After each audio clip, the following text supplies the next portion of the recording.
morning. Well, it's actually mid-morning, and what we've done is I've gone out on an adjustable zig. Okay, one over a baited area. I've topped the baited area up and hopefully the fish will move on to it, but currently it's very quiet. There's a lot of small fish, silvers moving on the top, but regarding catching fish for carp or anything that's of decent size, because I'm more of a specimen angler than just a carp angler, to be perfectly honest, it's very quiet. One guy has caught one on a zig, first light, so well done on him, happy days. So you can catch them on the zigs on here, so I've gone on an adjustable zig. So because I haven't got an adjustable zig system, I've used a pike bung or a marker, sort of a marker float, and I'm going to use that as an adjustable zig, popping it straight up off the lead with about 2 foot, so I'm going to pop it about a foot below the surface on a bright yellow hook bait. That's what I'm going to do. Let's carry on with the vlog and see if we can catch something. I'm going to keep one rod over the baited area, because at some point with these fish moving around on the top all the time, they're going to use up energy and then they're going to need to feed. That's what my thoughts are anyway.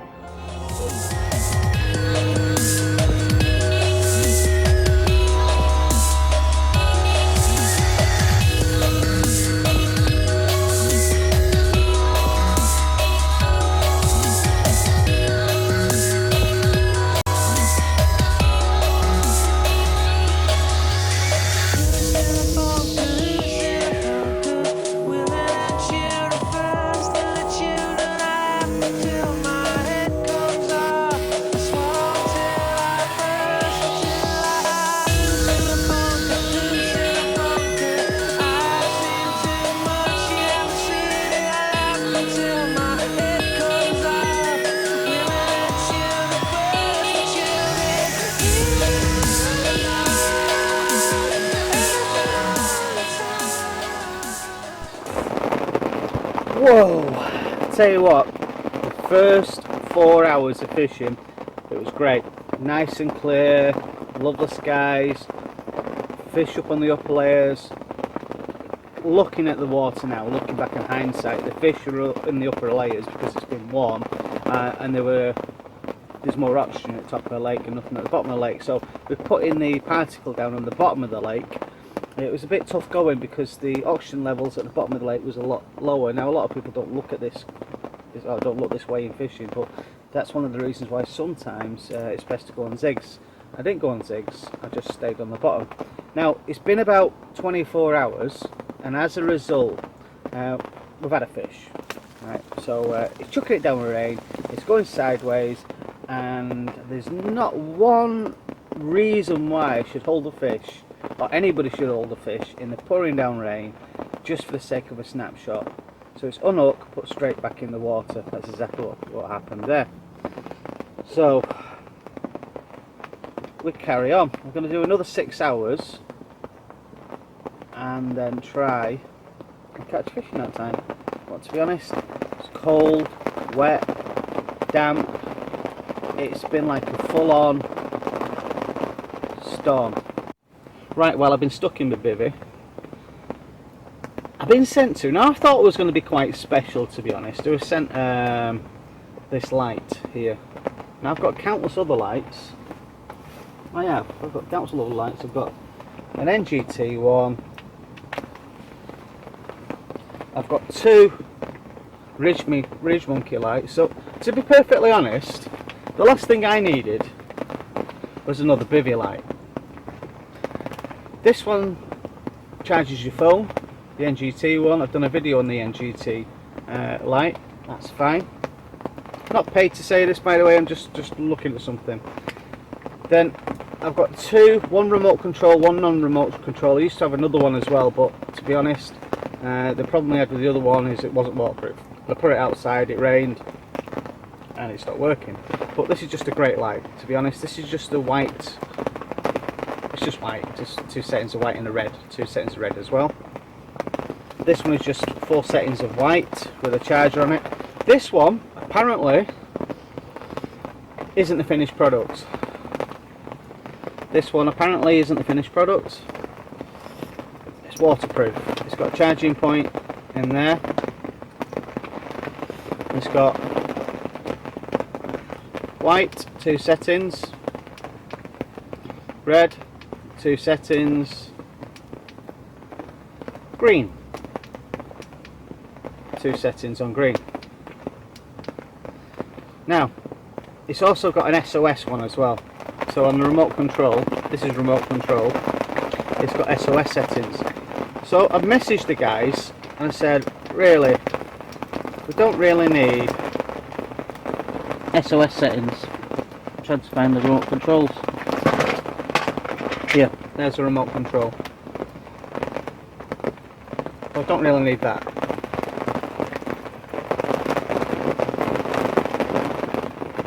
Or party hard. Don't need that either. So I've told them we don't need that. But what they haven't got, switch that off. What they haven't got is the correct bracket, which has got a bivvy plate on the back of here. So it had like kind of a mount that wasn't strong enough, and I've got a little thing to hang it off.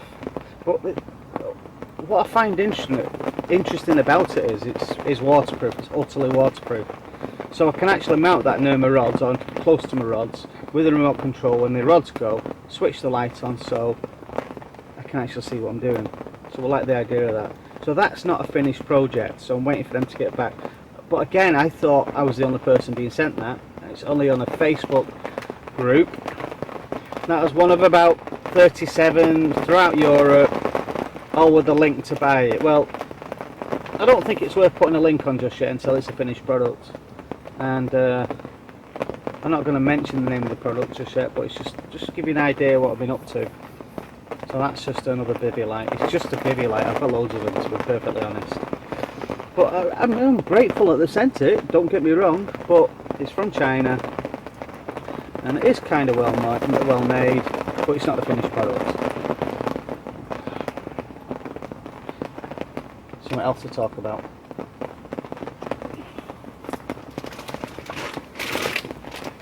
I've actually got my bait cell done as well, ready now.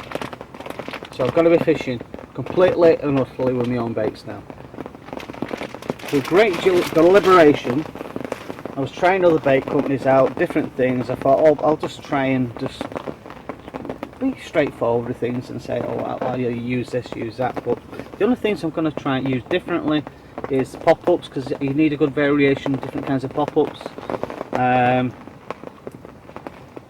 I'm just going to concentrate on my own baits, to be honest. That's what I'm going to do. And they do work. They're good baits, I'm happy with that. Now, what I've changed on this session now. Now, because I was casting to the other side of the lake, because I knew the fish would patrol that far margin quite regular, I brought the rods in closer. Now, the reason why I brought them in closer is the fish have been showing about 40 yards out, a bit of a flick out, so wide cast to the side of the lake, put a bit of bait down, but because there's a lot of high biomass of silvers and bream and things like that, the baits are getting cleared out quite quickly. So as a result of this, what I've had to do is I've had to keep on topping it up, and that's brought fish. But I was struggling on the other side. But again, because of the first part of this week, it was high temperatures, the oxygen levels were lower. On deeper water, the oxygen stays close to the top of the water. So there was up in the upper layers. Most of the fish were in the upper layers, and I should have been fishing zigs. But now, because this low pressure's come in, and it's been absolutely horrendous, truly horrendous, I'm now going to concentrate on the bottom, and hopefully the fish will put down on the bottom, but I've only got about 6 hours left to go. So, thanks for watching. Don't forget, on your right hand side there's a subscribe button, a subscribe button, and don't forget to press that bell icon so you get notifications of when I release a video. And really, I do appreciate you watching them. Thank you.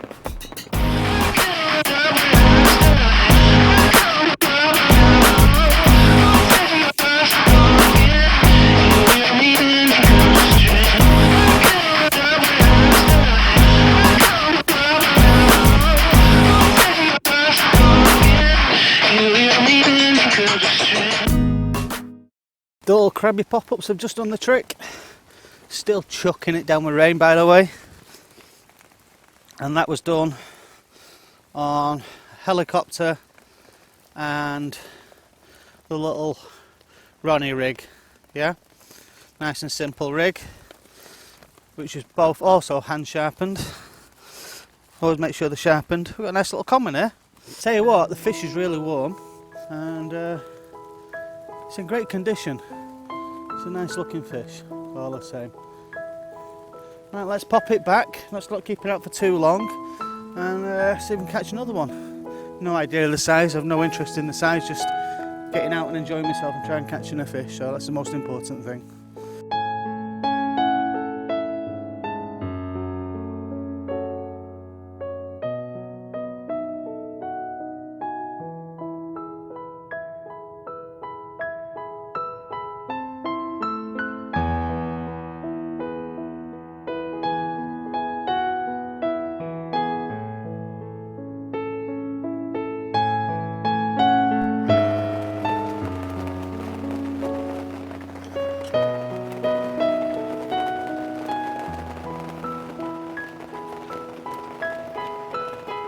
Right now there's a break in the weather.